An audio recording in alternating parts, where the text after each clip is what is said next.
Les gars, vous voulez gagner contre Salzbourg, comme ça que vous voulez, hein? C'est ça, hein? Faut gagner 2 matchs pour se qualifier en Ligue des Champions, c'est ça, hein? Salzbourg, Stuttgart. Bah, bon courage, mon gars. T'arrives pas à gagner à la Baie des Champs, tu veux gagner à Salzbourg. Bon courage. Très, très bon courage à vous. Hein? Voilà, c'est tout ce que j'ai à dire. Ça fait Allez. plaisir. Hein. Pour une fois, sur cette chaîne, c'est pas moi qui suis énervé. Voilà. Pour une fois, sur cette chaîne, c'est moi qui garde mon calme et Femi qui va déverser sa haine contre Non, mais à un moment donné, Enrique ce moi, soir. je lis à chaque fois, oui, mais bon, c'est facile. Vous voyez, on a perdu les 5 premiers matchs, ou en tout cas, voilà, on est mal classé sur les 5 premiers matchs de Ligue des Champions. Vous inquiétez pas, on va prendre nos points contre Salzbourg, on va prendre nos points contre Stuttgart. Ne vous en faites surtout pas. Mais allons, Après, on va voir. Femi, tu peux pas vraiment dire que ce qu'on a vu ce soir. Bon, lançons le générique. Ouais, on lançons va le générique, ouais. Lançons le générique, ouais, lance-le, ton vieux générique, là.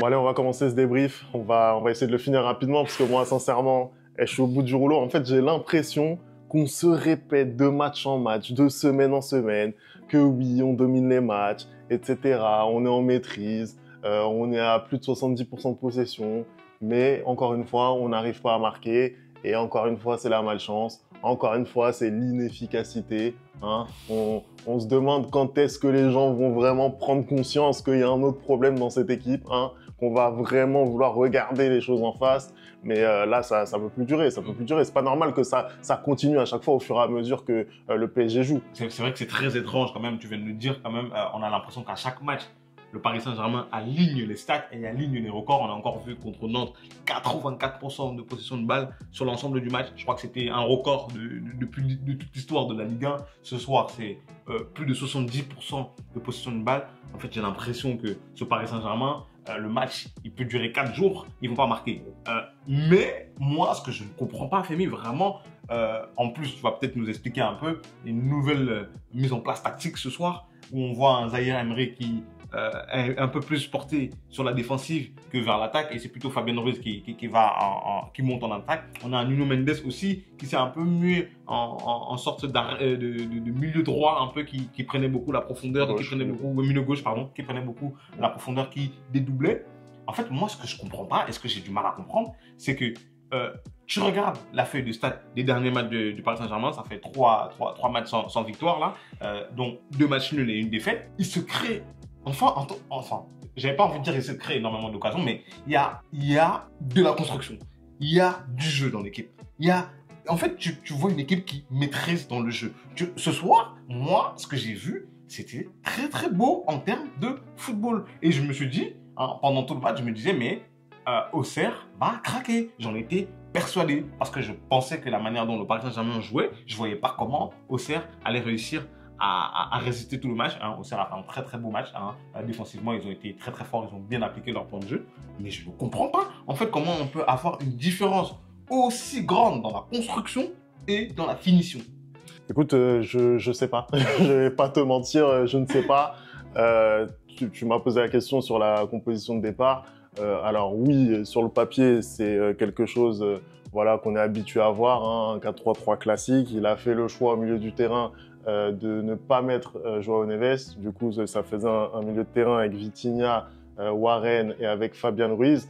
Et tu l'as dit effectivement, en début de match, on avait plutôt un Warren Zaïre Emery qui est venu se placer dans ce qu'on pourrait appeler une défense à 3, où justement la relance se fait de beaucoup plus bas. Ça me rappelle un petit peu à l'époque ce qu'on avait notamment avec Thiago Motta, sauf que Thiago Motta il était placé entre les centraux. Là, c'était pas tout à fait le cas. On avait plutôt un Warren Zaïre Emery qui était plutôt décalé sur le côté gauche.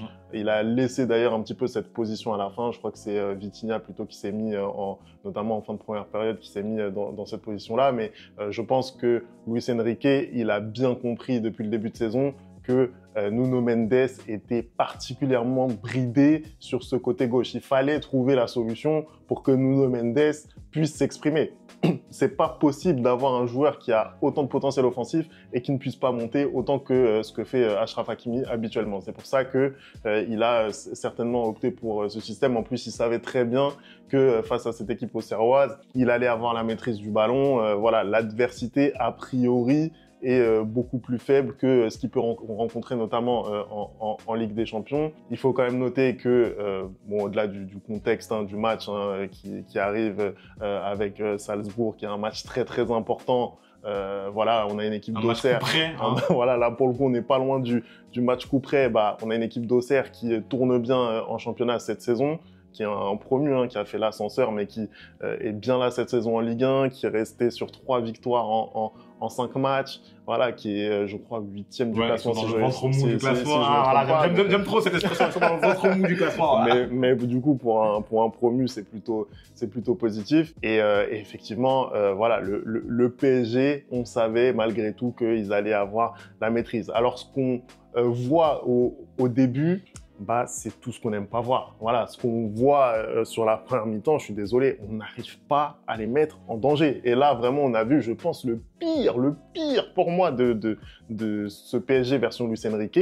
On n'arrive pas à créer. On a vraiment du mal à créer. Après, il y a aussi des gros, d'ailleurs, un match extraordinaire de la part de Donovan Léon, parce qu'il y a aussi des gros arrêts. Je pense notamment à cette occasion sur le côté droit où c'est Fabien Ruiz qui fait un super centre, qui arrive sur Gonzalo Ramos, qui met une tête. Il peut pas faire mieux. Léon va la chercher. Je pense à ce dédoublement aussi sur le côté gauche, justement, où Nuno Mendes, je pense que s'il avait un peu pris l'information, il aurait vu Gonzalo Ramos qui était vraiment tout seul et il aurait décalé le ballon parce qu'il a tiré. Et Donovan Léon fait aussi un très bel arrêt. Mais après, c'est le jeu, c'est instinctif, c'est ce qu'il doit faire. Moi, je pense que si c'est un autre joueur, si c'est un neuf, si c'est un Vinicius par exemple, je pense qu'il voit l'attaquant et qu'il lui met le ballon. Peut-être qu'il tire mieux. C'est pas évident, genre comme ce qu'on avait vu la saison passée avec un Sterling qui la met pas à Palmer, un truc comme ça. Exactement. C'est pas ça, tu vois, mais voilà, il y avait cette possibilité-là. Au final, il y a eu quand même des possibilités. Il y a eu des bonnes frappes. Il y a aussi eu Kang In-lee qui met un moment, vers la fin de la première mi-temps, une très bonne frappe. Donc, en fait, il y a eu des occasions. Celle de Kang In-lee, elle est légère, mais les deux autres, c'est des occasions franches. Mais le but. Même la tête de Gonzalo Ramos, c'est une bonne tête, tu vois. C'est une bonne action, le centre est bon, la tête est bonne. Mais je suis désolé, un bon gardien, il la sort. Tu vois ce que je veux dire? Il peut pas faire mieux, Gonzalo Ramos. Il peut pas faire mieux, puisque le ballon arrive un peu en arrière, etc. C'est une bonne tête, mais un gardien, voilà, il la sort. Tu vois ce que je veux dire? Surtout vu le match qu'a fait Donovan Léon, il la sort. Mais globalement, ce que je veux dire, c'est que c'est trop peu sur cette première mi-temps. On crée rien, on n'arrive pas à trouver plus que ça Gonzalo Ramos, hormis sur cette action. En plus, on sentait que bon, il avait des bonnes dispositions, que effectivement les duels aériens, c'est lui qui les gagne. Tu vois, même si justement il avait un peu de mal à avoir des têtes un peu puissantes, tu sens que voilà, c'est lui qui a le dessus dans cette surface de réparation. Et pourtant, il n'est pas servi. Moi, en fait. Mais aujourd'hui, moi j'ai envie de te poser une question. Aujourd'hui, c'est quoi la solution? Parce que Femi, on peut pas mettre la faute. Quand tu vois l'animation offensive, quand tu vois l'animation de l'équipe aujourd'hui, tu ne peux pas mettre la faute sur Luis Enrique. Ah bon? Parce que, non, pour moi, non. Parce que je suis désolé, Femi, l'équipe est tourne. Dans le jeu, l'équipe est tourne. Aujourd'hui, ce qui vous manque, c'est de l'efficacité, Femi. C'est pas lui qui va venir tirer le ballon et le mettre dans les cages aujourd'hui. Il peut pas le faire, ça. Pour moi, c'est du fait des joueurs aujourd'hui. On en avait parlé, je sais pas, donnez votre avis dans les commentaires. On en avait parlé lors du match de Ligue des Champions. Je pense que c'était face au PSV Eindhoven ou peut-être face à Atlético.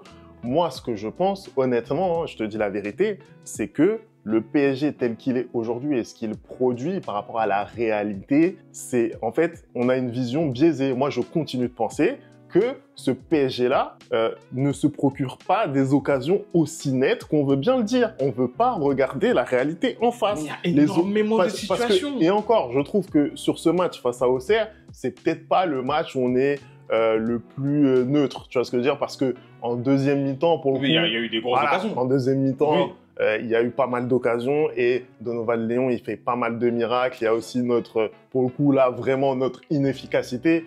Mais globalement. Cette inefficacité-là, tu peux pas la mettre au crédit de l'entraîneur.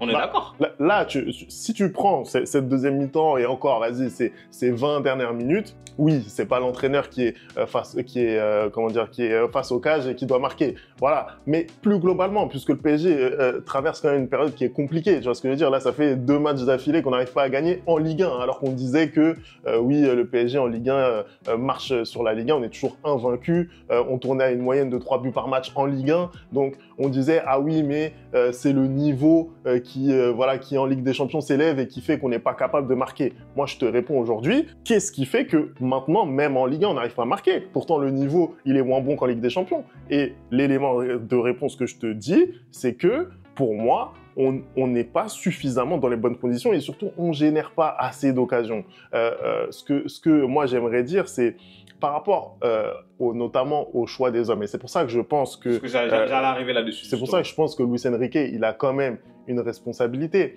Il a fait le choix, par exemple, aujourd'hui de Fabian Ruiz. Alors après, est-ce que tu es en préparation ou en tout cas en prévision du match qui arrive je pense clairement, parce que quand tu vois la titularisation de Kang In-lee, c'est logique, parce qu'on sait que contre Salzbourg, il n'y aura pas Dembélé. Donc, il est déjà en train de préparer les hommes qui vont jouer en milieu de semaine, en fait. Voilà, c'est ça. Mais pour le coup, tu mets Fabian Ruiz, il était déjà là face au Bayern, tu le mets aujourd'hui. Mais aujourd'hui, en fait, tu le mets, relayeur droit. Tu le mais relayeur droit. Et on a vu à plusieurs reprises que, effectivement, il était plutôt présent offensivement, Fabian Ruiz.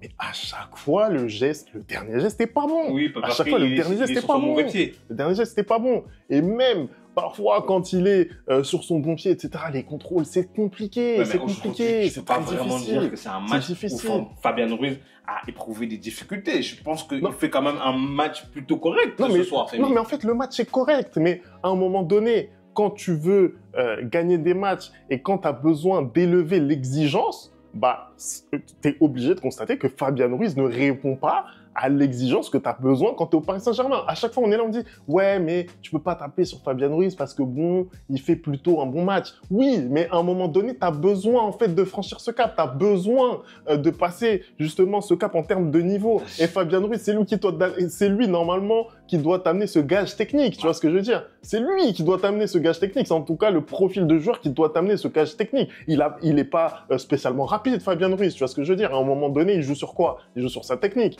Et malheureusement, c'est défaillant. Tu vois, et il n'y a pas que lui. Il y a pas que lui. Justement, je pense que tu es en train de me faire une très très bonne transition parce que quand tu dis à un moment il faut passer ce gap-là, à un moment il faut réussir aussi à s'imposer. Moi, ce soir, il n'y a pas vraiment de joueur dans le 11 de départ de l'effectif parisien qui m'a déçu. Il y a un seul joueur qui m'a déçu et je suis surpris en Ligue 1, c'est Barcola. Je ne comprends pas vraiment ce qui se passe avec Barcola depuis un moment parce que en Ligue des Champions, il y avait ce problème-là, mais moi je pouvais comprendre parce qu'il y a la jeunesse, il n'a pas encore l'expérience de la Ligue des Champions, mais jusqu'à maintenant, en Ligue 1, il confirmait, mais là depuis quelques temps, même en Ligue 1, c'est très compliqué pour Barcola. Mais comment tu l'expliques aujourd'hui ce match, pour moi, qui est totalement raté? Je pense que vraiment c'est le Parisien le plus en dessous parmi le 11 de départ. Et moi, sur Barcola, bien sûr, on a tous constaté la baisse de régime. Moi, je suis désolé. Tu vois, encore une fois, je vais taper sur Luis Enrique. Tu vois que Barcola, c'est pas que ce soir, ça fait plusieurs semaines qu'il est pas bon, Barcola. Fais-le un peu souffler, tu vois ce que je veux dire? Il joue tous les matchs, Barcola. Barcola, il joue tous les matchs. Le gars n'est jamais remplacé. Il est remplacé souvent en cours de match, à la 70e, etc. Mais le gars est toujours titulaire. Il est plus titulaire que Ousmane Dembélé dans ce match-là. Laisse-le un peu respirer. Tu vois ce que je veux dire? Surtout que ça coïncide un petit peu. Après, c'est son homme fort du début de la saison au niveau attaque aussi. Bien sûr, il a été décisif en début de saison, etc. Il a marqué pas mal de buts. Mais en début de saison, bien sûr qu'on a été surpris par la forme qu'avait Barcola en début de saison, etc. Et ça lui a conféré un certain statut dans cette équipe. Je dis pas le contraire. Mais déjà en début de saison, tu t'attends pas à ce que Barcola soit un de tes cadres. Et quand tu constates que Barcola, ça fait 1, 2, 3, 4, 5 matchs que le gars n'est pas bon, fais-le un peu souffler. En face, tu as un Désiré Doué qui, j'ai l'impression, a un petit peu plus d'aptitude, qui arrive un peu plus à prendre ses responsabilités, qui va un peu plus percuter. Essaye de le faire jouer un peu plus, surtout sur un match comme ça, à Auxerre, tu vois ce que je veux dire? Surtout qu'il a failli être le héros du match avec cette dernière occasion. Exactement. T'as de l'avance, t'as un matelas quand même en Ligue 1, t'avais 7 points d'avance avant ce match-là. Voilà, tu vois ce que je veux dire? À un moment donné, fais confiance aussi aux joueurs qui jouent un petit peu moins. Ça me fait aussi penser à Kolo Muani. On va pouvoir en parler. J'ai envie de te poser la question ce soir, Femi. Quand tu vois Randall comme ça qui est dans le creux de la vague depuis je ne sais combien de temps, qui rentre, qui a l'occasion de se mettre en valeur et qui, à la 94e minute, rate le but du KO. Qu'est-ce que toi tu penses, hein? On a l'impression que c'est vraiment la même action, trait pour trait, par rapport à la finale de la Coupe du Monde face à l'Argentine. Qu'est-ce que tu penses de ce raté-là? Qu'est-ce que tu penses de ce match? Qu'est-ce que tu penses? Dis-nous. Non, moi, ce que je dis, bon, déjà, par rapport à la finale de la Coupe du Monde, moi, je reste persuadé que là, ce qu'il fait ce soir, c'est moins bien joué que lors de la finale de la Coupe du Monde. Pour moi, la finale de la Coupe du Monde, l'arrêt de Dibu Martinez est vraiment très, très bon.